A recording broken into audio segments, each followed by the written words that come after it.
Hello everyone, আশা করি আপনারা সকলে ভালো আছেন। আপনাদের সকলকে স্বাগত আমাদের ইউটিউব চ্যানেল History 47 এ। আজকে আমরা আলোচনা করব বেসিক্যালি আরজিএ কলের যে ডাক্তারদের আন্দোলন রয়েছে, জুনিয়র ডাক্তারদের, সেই আন্দোলন নিয়ে আলোচনা করব। কারণ তারা একটা বড়সড় কথা বলে দিয়েছে। সেই কথাটা কিন্তু বিজেপির বুকের মধ্যে গিয়ে ফুটেছে। কিভাবে ফুটেছে, কি না ফুটেছে সবকিছু আলোচনা করব। তার আগে আপনাদের বলে রাখি, চ্যানেলটা যদি আপনাদের ভালো লেগে থাকে সেক্ষেত্রে আপনারা সাবস্ক্রাইব করতে পারেন, লাইক করতে পারেন, শেয়ার করতে পারেন।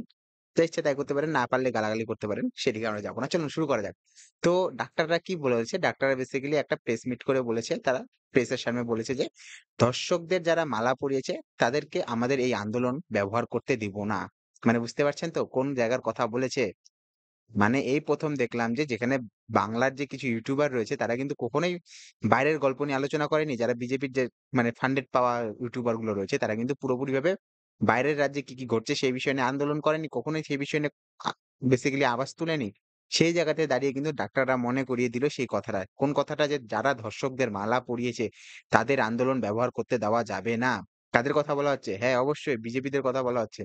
এরা মুখে না বললেও বিজেপির কথা পুরোপুরিভাবে কিন্তু একদম ডাইরেক্ট পিন মেরে দিয়েছে যে এটা পুরোপুরি বিজেপিকে বলা হচ্ছে। কেন বিজেপিকে বলা হচ্ছে? বেসিক্যালি আপনারা মনে করবেন যে বিলকিস বানু যে রয়েছে, বিলকিস বানু একটা কেস হয়েছিল যে গুজরাট দাঙ্গার মধ্যে গুজরাটের একটা মহিলা বিলকিস বানু তার একটা মেয়েকে মেরে ফেলা হয় এবং তাকে কি করা হয়? গণধর্ষণ করা হয়। বেসিক্যালি যখন হিন্দু মুসলমান দাঙ্গা চলছিল সেই সময় কয়েকজন লোক মিলে কিন্তু তাকে ধর্ষণ করে। এর ফলে বিলকিস বানু কিন্তু পুরোপুরিভাবে মামলা করে এবং মামলার রায় যখন বেরোয় সেই ক্ষেত্রে কিন্তু তাদেরকে যাবজ্জীবন কারাদণ্ড দেওয়া হয়েছিল। ওকে, যারা ধর্ষক ছিল, সেই ধর্ষকদের যখন জেলে পাঠানো হয়, কয়েক বছর জেল খাটার পরে পুরোপুরি যখন তারা বেরিয়ে আসে কোন কারণে বা কোন কিছুভাবে তাকে ছাড় দেওয়া হয় তাদেরকে। তারা যখন বেরিয়ে আসে সেই সময় কিন্তু বিজেপির নেতারা তাদেরকে মালা পরিয়েছিল। মানে বুঝতে পারছেন তো? তারা মালা পরিয়েছিল। ওকে? তো সেই জায়গা থেকে দাঁড়িয়ে কিন্তু এই জিনিসটাকে টানা হয়েছে। হাথরাস, উন্নাও, ওকে? তারপরে বিলকিস বানো এবং কিছুদিন আগে যে বেসিক্যালি দেখা গিয়েছে বেসিক্যালি যেটা উত্তরপ্রদেশের একটা ইউনিভার্সিটির, সেখানে বিজেপির আইটি সেলের কয়েকজনকে কি করা হয়েছে? পুলিশ ধরে নিয়ে গেছে। তাদের উপর ধর্ষণের চার্জ ছিল। তাদেরকে যখন ছাড়া হয়, তারা যখন ছাড়া পেয়ে আসে সেক্ষেত্রে কিন্তু বিজেপি তাদের কেক কেটে কিন্তু স্বাগত জানিয়েছিল।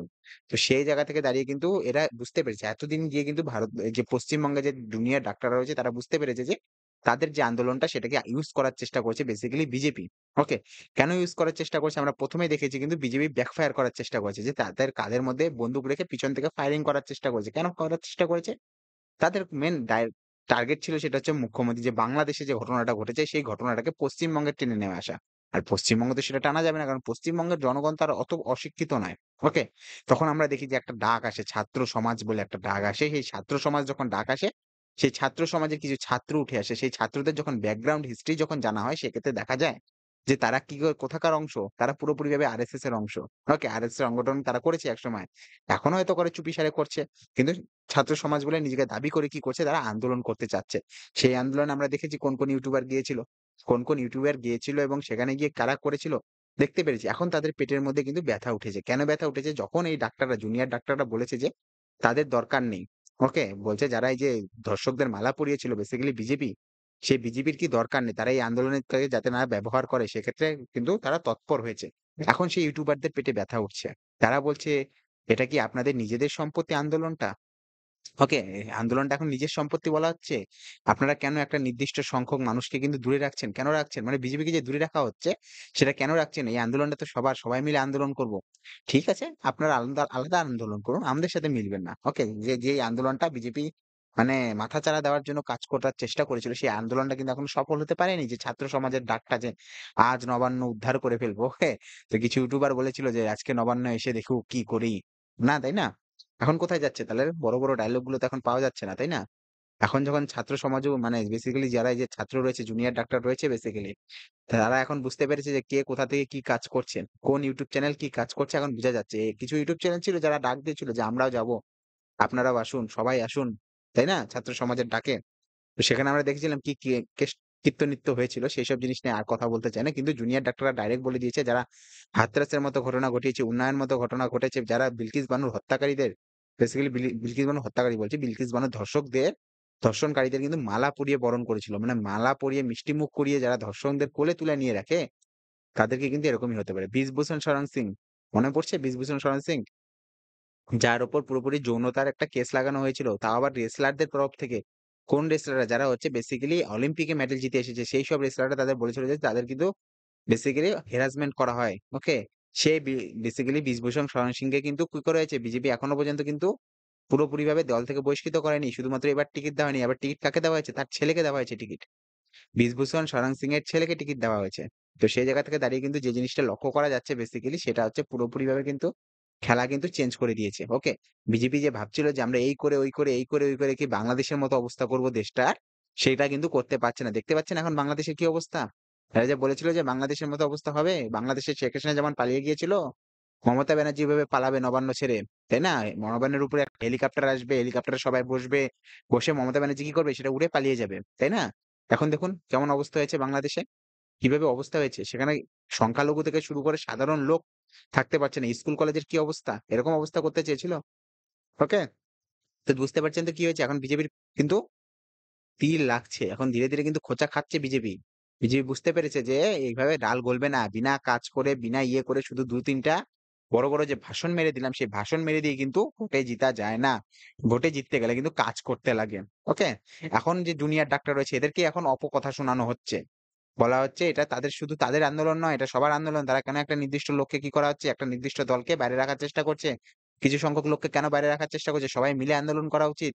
আর কি হয়ে গেছে? বিনীত গোয়েল ইয়ে হয়ে গেছে, ওই হয়ে গেছে, এর প্রমোশন, এর ডিমোশন হয়ে গেছে। কি হয়েছে? এতে কিছু হবে না। এতে কোনো লাভ হবে না। এটাই এখন কিছু, কিছু ইউটিউবারের মুখের বাণী। ওকে? কিছু, কিছু ইউটিউবারের মুখের বাণী এইসবই চলছে যে কি হয়েছে? আপনার কি হয়েছে? কে বিনীত গোয়েলকে কি করেছে? কি হয়েছে? এগুলা কিছু হবে না। কয়েকজনকে বেসিক্যালি সাসপেন্ড করা হয়েছে। এতে কি হবে? এতে কিচ্ছু হবে না। প্রশাসন নড়বে না। আপনারা প্রশাসন নড়িয়ে দিন। তাই না?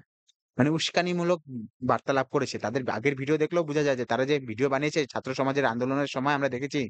কিছু ইউটিউবার ভিডিও বানিয়েছে। সেই ভিডিও যখন দেখতে পারবেন আপনারা, সেই সময় ভিডিওতে দেখতে পারবেন যে তারা কি প্রকার উস্কানিমূলক কথাবার্তা বলে। মানে কোন ভদ্রতার সাথে কোন ভিডিও বানানোর ইয়ে নেই। কিছু, কিছু ইউটিউবার রয়েছে যেখানে কিছু ডাইনি-টাইনি মন্তব্য করেছে। সেইসব চলে পরে ওগুলা গল্প হবে। সেসব নিয়ে কথা বলতে চাই না আমি আর। কিন্তু জুনিয়র ডাক্তাররা বুদ্ধিমানের কাজ করেছে। একেই বলে সংস্কৃতি, সমাজ, শিক্ষা-দীক্ষা এইটাকেই বলা হয়। যে তারা কি করছে ছলবল, ছলবল নাচছে। যেমন বাংলাদেশের যে ছাত্ররা ছিল এখন ছলবল, ছলবল নেচেছিল। এখন কি অবস্থা হয়ে গেছে দেশের? এখন দেশের লোকই বলছে যে আওয়ামী লীগের সময় ঠিক ছিল। শেখ হাসিনাই ঠিক ছিল। এখন আমরা স্বাধীনভাবে চলতে পারছি না। পাকিস্তান বানিয়ে রেখে দিয়েছে। তাই না? দেখুন ওদের বুদ্ধি আর আমাদের বুদ্ধির মধ্যে পার্থক্য আছে তো। জল, বায়ু, বাতাস এগুলো আমাদের আলাদা। ইন্ডিয়ার জলবায়ু বাতাস আলাদা, বাংলাদেশের জলবায়ু বাতাস আলাদা। তাই না? তো সেই জিনিসটা বুঝতে হবে যে এটা বাংলাদেশ নয়, এটা পশ্চিমবঙ্গ। এখানে ওইসব করা চলবে না। কারণ কিছু লোকের পেটে ব্যথা হচ্ছে। এখন তারা ডাক্তারদেরই দোষারোপ করছে, ডাক্তারদেরই কটু কথা শোনাচ্ছে। কিন্তু কিছু না, কোনো ব্যাপার নাই সে বিষয় নিয়ে। ডাক্তাররা আন্দোলন চলে যাচ্ছে, তাদের যা দাবি হয়তো সরকার খুব দ্রুত মেনে নিবে। আর মেনে নেওয়া উচিত সরকারের। আমিও মনে করি মেনে নেওয়া উচিত। কারণ এট লিস্ট তারা ডাক্তার। তারা যতক্ষণ কাজে ফিরবে না ততক্ষণ কিন্তু সমাজের মধ্যে একটা ভুল মানে বার্তা যাবে বেসিক্যালি যে ডাক্তারদের প্রতি সমাজের লোকও কিন্তু অতিষ্ঠ হয়ে পড়ে। কেন অতিষ্ঠ হয়ে যাবে? যে কারো পরিবারে যদি কারো সাথে কিছু হয়ে যায়, সে যদি হাসপাতালে যায় সেখানে যদি ডাক্তার না পায়, সে তো রাগ করবেই। অবশ্যই রাগ করবে। সেটা ডাক্তাররাও ভালো করে বুঝে। অনেক ডাক্তার এখন চলে গিয়েছে কাজের মধ্যে। ওকে? যারা আন্দোলন করছে তাদেরও দাবি খুব দ্রুত মেনে নেওয়া হবে। ওকে? এমন করো না যে আমরা এটা বাংলাদেশ না যে পুরোপুরিভাবে গুলি-টুলি চালিয়ে দিবে। কখনোই হবে না এসব। যেটা বিজেপি অ্যাকচুয়ালি ডাক দিয়েছে যে লাশ পড়বে, এই পড়বে, ওই পড়বে। সেসব কিচ্ছু করা হবে না। আমরা জানি। ওকে? তো সেই জায়গা থেকে দাঁড়িয়ে এই জিনিসটাই কথা বলব যে আমরা পুরোপুরিভাবে যে শান্ত থাকুন সকলে এবং ভদ্রতার সাথে বুদ্ধির সাথে কাজ করুন। যেমন এই যে আজকে যে জুনিয়র ডাক্তাররা এরকম যে বুদ্ধির সাথে যে কাজ করেছে, বুদ্ধির সাথে যে একটা কথাবার্তা বলেছে সেই বুদ্ধিটা বজায় থাকা উচিত। কারণ কি? কারণ সবাই রাজনীতি করছে বেসিক্যালি। রাজনীতি যখন করা হয় না, তখন না কেউ দেখে না কার লাভ হচ্ছে, কার লোকসান হচ্ছে কেউ দেখবে না। যখন একটা আপনার মধ্যে মায়া, মোহ এরকম ঢুকে যাবে না সিটের একটা যে আমার লাগবে একটা বেসিক্যালি ভিতরে একটা যে মানে সন্তুষ্টির জন্য একটা কিলবিল করবে মনটা যে আমার ওইটা লাগবে, আমার ওইটা লাগবে। তখন আপনি দেখবেন না কার ভালো হচ্ছে, কার খারাপ হচ্ছে আপনার এটা কোনো যায় আসে না। কে মারা যাচ্ছে, কার কি হচ্ছে কিচ্ছু দেখবেন না। ওকে, ওর জন্য ভদ্রভাবে, সভ্যভাবে, সুন্দরভাবে এবং সাবধানের সহিত কিন্তু কথাবার্তা বলতে হবে, কাজ করতে হবে। ডাক্তারদের শুভকামনা রইলো তাদের যাতে যেইসব আন্দোলনের জন্য যারা যেইসব দফা ডাক দিয়েছে, যেইসব দফা তাদের দরকার, সেগুলো যাতে তারা পেয়ে যায়। আমরা ওটা চাই। সরকার হচ্ছে যাতে সেটা মেনে নেয়। তাদের সুষ্ঠু মানে একটা জায়গা দেওয়া উচিত যেখানে তারা শান্তিভাবে, সুষ্ঠুভাবে কাজ করতে পারবে। সিসিটিভি ক্যামেরা সব জায়গাতে থাকা উচিত। সিসিটিভি ক্যামেরা ছাড়া যাতে কাজ না করে কারণ আমরা দেখেছি। ওকে? সেটা কলকাতা মেডিকেল কলেজ হোক, সেটা উত্তরবঙ্গ মেডিকেল কলেজ হোক, যেকোনো মেডিকেল কলেজ হোক, কিন্তু বিশাল এলাকা জুড়ে মেডিকেল কলেজ হয়, ওকে? সেখানে যদি সিসিটিভি ক্যামেরা না থাকে আজকের দিনে সেখানে কিন্তু একটা সমস্যার সৃষ্টি হবে। পুরো জায়গাটাকে কন্ট্রোল করা যায় না। বেসিক্যালি আমিও দেখেছি। আমরা তো মেডিকেলে যাই। আমরা এমন কোনো একদম বিশাল বড়লোক নই যে আমরা নার্সিং হোমে যাবো। নার্সিং হোমের কি অবস্থা আমরা সকলেই জানি। সেখানে আমরা নার্সিং হোম সাধারণ লোক কিন্তু নার্সিং হোমে চিকিৎসা করাতে পারে না। তারা মেডিকেলে যায়, নার্সিং হোমে যায়। তো সুতরাং ডাক্তারদের সাহায্য করা উচিত। এবং ডাক্তারদের সঠিক মানে মানে পুরোপুরিভাবে তাদের একটা জিনিস দেওয়া উচিত যে তারা যাতে সুষ্ঠুভাবে, সবলভাবে এবং আনন্দের সহিত যাতে কাজ করতে পারে। তাদের উপর যেন একটা চাপ না দেওয়া হয়, তাদের মানসিক চাপ না দেওয়া হয়। অ্যাকচুয়ালি একটা মানুষ কতটা ডিপ্রেশন নিতে পারে, কতটা কাজ করতে পারবে, তাই না?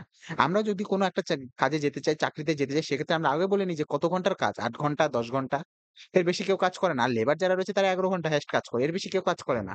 তো সেখানে দাঁড়িয়ে যদি ডাক্তাররা ৩৬ ঘন্টা ২ দিন ৩ দিন ধরে এরকম করে কাজ করে সেক্ষেত্রে তো সমস্যার সৃষ্টি হবেই। আমি এটাই বলব যে ডাক্তারদের সবাই দফা যেগুলো রয়েছে সেগুলা মেনে নেওয়া উচিত বেসিক্যালি। আর মেনেও নিবে হয়তো সরকার খুব দ্রুত মেনে নিবে। আমরা এটাই আশা করছি। কিন্তু ভুল বার্তায় কখনোই যাবেন না। যেসব ইউটিউবাররা এসব কথা বলছে ডাক্তারদের, হ্যাঁ, আন্দোলনটা ডাক্তারদেরই, অন্যদের না। ওকে? আন্দোলনটা ডাক্তাররাই ডেকেছে এবং ডাক্তারদের এটা হচ্ছে ন্যায়ের। ডাক্তাররা যদি পুরোপুরিভাবে ন্যায় পেয়ে থাকে তো এই ন্যায়ের যে আন্দোলনটা রয়েছে তাদের পাওয়া উচিত। এখানে কোনো ইউটিউবারের দম নেই যে ইউটিউবার এসে কাউকে দোষারোপ করবে। ওকে? সেখানে বলার দম নেই। কারণ সবাই বুঝে, সবার বুদ্ধি আছে। সবাই ইন্টারনেটে রয়েছে, সবাই বুঝতে পারে যে কে কাকে নিয়ে কথা বলছে, কে কোথা থেকে কথা বলছে। তো সেই ক্ষেত্রে আমরা কথা বলব যে যা হচ্ছে আশা করি তা ভালোই হবে। আমরা এই বিষয় নিয়ে আর বেশি কথা বলতে চাই না। সরকার যেটা বুঝবে সেটা করবে। ডাক্তাররা আন্দোলন করছে। ডাক্তাররা হয়তো আন্দোলনটা মাঝখানে বন্ধ হয়ে গিয়েছিল। আবার আন্দোলন করছে কারণ তাদের কিছু দফা মেনে নেওয়া হয়নি। হ্যাঁ, খুব দ্রুত তাদের দফা মেনে নেওয়া হবে। আমিও এটা রাজ্য সরকারের কাছে বলব যে দফা যাতে মেনে নেওয়া হয়। এরকম যাতে করা না হয় যে ডাক্তাররা অসন্তুষ্ট হয়ে পড়ুক। সেই দিকে আমরা কখনোই চাই না। চলো দেখা হবে আপনাদের সাথে অন্য একটা ভিডিওতে। চ্যানেল লাইক, সাবস্ক্রাইব, কমেন্ট যা ইচ্ছা তাই করতে পারেন। গালাগালিও করতে পারেন। কারণ গালাগালি দেওয়া তো আমাদের পশ্চিমবঙ্গে যে ছাত্র সমাজ রয়েছে তাদের বেসিক্যালি ছাত্রগণ রয়েছে। ছাত্র সমাজ বললে আবার ওই আন্দোলনের সাথে মিলিয়ে নিবে না, তাই না? তো ছাত্রগণ রয়েছে বা বড় যারাই রয়েছে বা আইটি সেল রয়েছে তাদের গালাগালি দেওয়া একটা অভ্যাস হয়ে গিয়েছে। সঠিক বেঠিক কিছু বিচার করে না। শুধুমাত্র গালাগালি দিতে পারলেই বাঁচে। আমিও চাই আমাকে গালাগালি দেওয়া। কারণ গালাগালি শুনতে ভালো লাগে। মিষ্টি কথা শুনে লাভ নেই। কারণ মিষ্টি জিনিস সুগার সৃষ্টি করে। ওকে? ঝাল জিনিস ভালো লাগে। সুতরাং গালাগালি করলে একটু মজা লাগে। আনন্দ পাই আমি মনে, মনে। যে কারো তো বডির মধ্যে একটু মানে চুলকানির মতো হচ্ছে, কুরকুর হচ্ছে। তাই না? আমার কথাবার্তা শুনে। তো ভালো লাগবে। দেখা হবে আপনাদের সাথে অন্য একটা ভিডিওতে। আজকে অনেকটা হয়ে গেল। Have a good day. Bye, by.